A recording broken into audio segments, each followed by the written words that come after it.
Ndagusuhuje cyane kandi nkwifurije ikaze muvandimwe. Ushobora kuba utameze neza kuri uyu munsi, ushobora kuba ubuze amahoro, ushobora kuba ubuze ibyiringiro, ushobora kuba wumva utaguwe neza, ushobora kuba wumva hari icyo ubuze mu buzima bwawe. Ariko none ndakwinginze ngo ufatanya nanjye muri aka kanya gatoya k'isengesho maze dusenge. Mbere y'uko dusenga, nyemerera tubanze twumve gato kuri iri jambo ry'Imana. Ubutumwa bwiza bwanditswe na Yohana, igice cya 14, umurongo wa 6 wonyine. Haratubwira hati, Yesu aramubwira ati, "Nijye nzira n'ukuri n'ubugingo, ntawe ujya kwa Data ntamujyanye." Dusubiremo.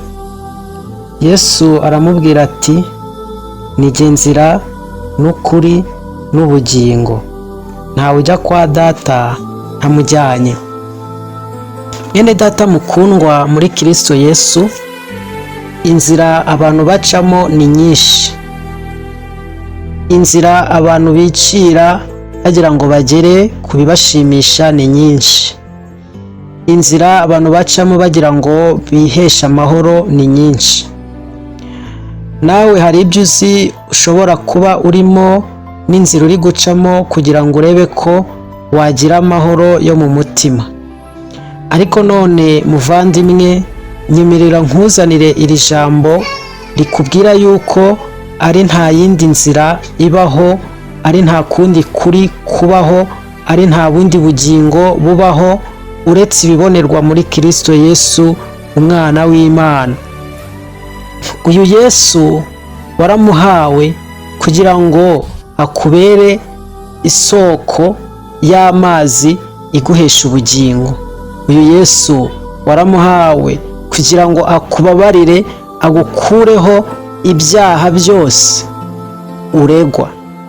Uyu Yesu waramuhawe kugira ngo aguhindukire inzira ukwiriye gucamo mu rugendo rwawe rwa buri munsi kugeza ubwo uzatabaruka, maze akakubera irembo utambukamo ukinjira mu bwami bw'abana b'Imana. Uyu Yesu niwe kuri kwawe, kandi namara kuba ukuri kwawe agomba no kukubatura ku ngoyi y'icyitwa icyaha cyose. Muvandimwe, iri jambo riratwereka ko Yesu ari inzira. Niwe nzira yonyine ijyana abantu ku Mana Data. Ntawagera ku Mana ku mbaraga ze cyangwa biturutse ku myitwarire ye, ahubwo umuntu agerayo binyuze muri Kristo Yesu, umwana w'Imana. Nta handi agakiza gashobora kubonerwa usibye umwana w'Imana ari we Kristo Yesu. Agakiza ni impano y'ubuntu, si igihembo cy'imirimo cyangwa se kwitwara neza k'umuntu, ahubwo agakiza tugahabwa no kwizera uyu Kristo Yesu. Yesu tubonye ko ari ukuri. Iyi si yacu yuzuyemo ibinyoma, amacakubiri n'imyumvire ihabanye. Yesu ni ukuri kudahinduka. Ukuri kwe kuboneka mu ijambo ry'Imana ndetse no mu mibereho ye, uburyo yabayeho. Kugendera mu kuri kwa Kristo Yesu nibyo bituma umuntu abaho ubuzima bwuzuye ukuri butarimo ikinyoma. Muvandimwe, nyemerera nkubwire nongere mbigusubiremo ko Yesu ari we bugingo.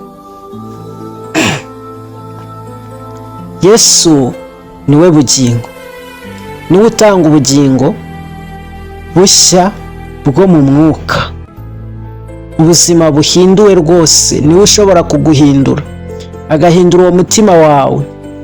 Niwe utanga ubugingo buhoraho, ubuzima buboneka nyuma yo gupfa ku isi. Nibyo koko twese dusangiye gupfa no kubora kubera ko iyi mibiri yacu yamaze gucirwaho iteka. Ariko ndakwibutsa yuko nyuma y'ubu buzima bwo mu isi hari ubundi buzima. Umwami Yesu niwe utanga ubugingo buhoraho. Ubwo bugingo buboneka umuntu amaze kuva mu mubiri. Utari muri Yesu aba ari mu rupfu rw'iteka ryose, ariko uri muri we aba afite ubugingo bw'iteka ryose. Muvandimwe, ibi bintu urabyumva? Ntawe ujya kwa Data atanyuze kuri Kristo Yesu. Bivuga ko nta yindi nzira y'agakiza yaboneka, ntayo, nta n'iyigeze ibaho. Inzira ihari ni imwe gusa, niyo guca kuri Kristo Yesu, umwana w'Imana, uwo twahawe akita ku musaraba akamena amaraso kugira ngo ibyo byose bibashe kubaho. Inzira, ukuri n'ubugingo ntabwo bibonerwa mu madini, nta nubwo bibonerwa mu byiza umuntu akora cyangwa mu bahanuzi bandi bariya ujya ubona. Ntabwo ariho habonerwa inzira, ukuri cyangwa se ubugingo, ahubwo ibi byombi uko ari bitatu bibonerwa muri Kristo Yesu, umwana w'Imana. Muvandimwe, muri Kristo Yesu, ese wizera umwami Yesu? Niba uri umukristo koko, dore ibyo usabwa gukora. Usabwa gukomeza kwizera Kristo nk'inzira yonyine ishobora kukugeza ku Mana Data. Ntukwiriye gushukwa ngo ujye gushaka izindi nzira zishukana. Egera umwami Yesu, umatana nawe, reka kubera ubuzima, reka umubere ubuturo, nawe ature muri wowe, maze ajya ahorana nawe. Urasabwa gukomeza kwiyegurira ukuri kwe buri munsi. Hindurwa n'ijambo rye ko bwije n'uko bukeye. Urasabwa kubaho ubuzima bushya bw'umwuka. Urasabwa kubaho nk'icyaremwe gishya. Haleluya! Dushingiye ku gakiza n'ubugingo twahawe muri Kristo Yesu, nta kintu na kimwe gikwiriye kudutandukanya nawe. Noneho muvandimwe, niba wumvise iri sengesho, nyemerera noneho dufata akanya gatoya dusenge, dufatanye rino sengesho. Mwami Imana yacu, Data wa twese uri mu ijuru, uyu munsi turagushimira kubw'urukundo rwawe rutagereranywa. Turagushimira Yesu Kristo, umwana wawe wadupfiriye ku musaraba, akaduha agakiza kadashobora kugurwa n'ifaranga, agakiza gahoraho gatangwa ku buntu biturutse kubwo kumwizera. Haleluya! Aka gakiza kahawe umuntu wese wizera umwana w'Imana, byaturutse ku rukundo wadukunze, wowe mwami mwiza, wowe Imana yacu. Niko ijambo ryawe ryatubwiye, riratubwira ngo ni kuko wakunze abari mu isi byatumye utanga umwana wawe w'ikinege, kugira ngo umuntu wese uzamwizera atazigera arimbuka, ahubwo azahabwe ubugingo buhoraho. Ni koko umuntu uri muri Kristo Yesu aba ahindutse icyaremwe gishya, ntaba agishukwashukwa, aba agendera mu nzira y'ukuri, inzira y'ubugingo. Haleluya! Ubishimirwe. Nibyo koko umuntu womatanye nawe aba ameze nk'ishami riteye ku muzabibu, kuko ibimutunze byose abivoma kuri Kristo Yesu. Niko ijambo ryatubwiye ngo umuntu nakwizera we Kristo, ngo imigezi y'amazi y'ubugingo izatemba iva mu nda yiwe. Uwiteka, turakwemera wowe wenyine, ni wowe utanga inzira, ni wowe waduhaye Kristo, we nzira yacu itugeza ku bugingo buhoraho. Dushaka kwishingikiriza ku mbaraga zacu kubw'ibyo dukora, ahubwo nyemerera dushinga imizi mu buntu bwawe. haleluya.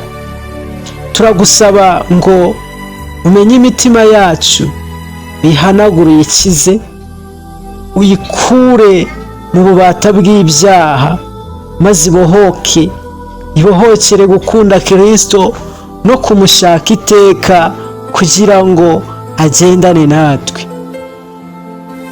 Mwami wacu, ni wowe uduha imbaraga zo kubaho ubuzima bukwiriye abera, ubuzima buhamya agakiza kawe mu isi yuzuye umwijima. Duhe kumenya kugusenga tudacogora, duhe gusoma ijambo ryawe buri munsi no kugendera mu kuri kwawe n'urukundo rwawe. Turakwinginze Mwami mwiza, komeza abaguhungiyeho bose muri ibi bihe bigoye. Fasha abari mu bukene, kiza abarwayi n'abari mu mibabaro, ababuze ibyo kurya, ababuze ibyo kwambara, abarwariye kwa muganga, abarwaye indwara zidakira. Abo bose niwe ushobora kubakiza, kuko muri wowe harimo imbaraga zikiza, zibohora, zibasha gutanga ubuzima. Abatsinzwe n'imibabaro y'ino si bahe gutsinda, buzuza ihumure riva ku Mwuka Wera, ihumure ritangwa na Kristo Yesu. Tanga ubutabera ku bari kurengana mu buzima bwabo bwa buri munsi, kandi nyemerera imitima y'abanyampuhwe uyuzuzemwo umugisha. Turagushimiye Yesu mwiza, Mwami wacu. Nyemerera dukomeze kuguhanga amaso, wowe nyiragakiza kacu dushikamyemo. Dufashe guhora twibuka ko ku musaraba ariho twaboneye amahoro, imbabazi n'ubugingo bushya. haleluya. Imitima yacu kuririmba indirimbo nshya yo gushima no kukwamamaza, kandi ubuzima bwacu bube igitambo kizima cy'icyubahiro cyawe. haleluya. Uhabwe icyubahiro, ushyirwe hejuru Kristo, uhimbazwe kuko uri umwami mwiza, uhimbazwe. Turagushimiye kubw'uno munsi ukomeje kutugirira neza. Bana n'abakwizera bose, kandi uri kumwe nawe ntuzamukoze isoni, ahubwo azahorana nawe iteka. Ni mu izina ryawe ryera, amen.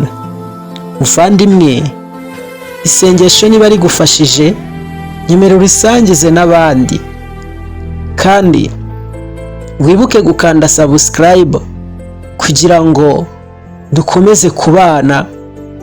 Ibindi biganiro tuzajya dushyiraho bijye bikugereraho ku gihe, kandi ubu butumwa bwiza turushaho kubugeza no ku bandi.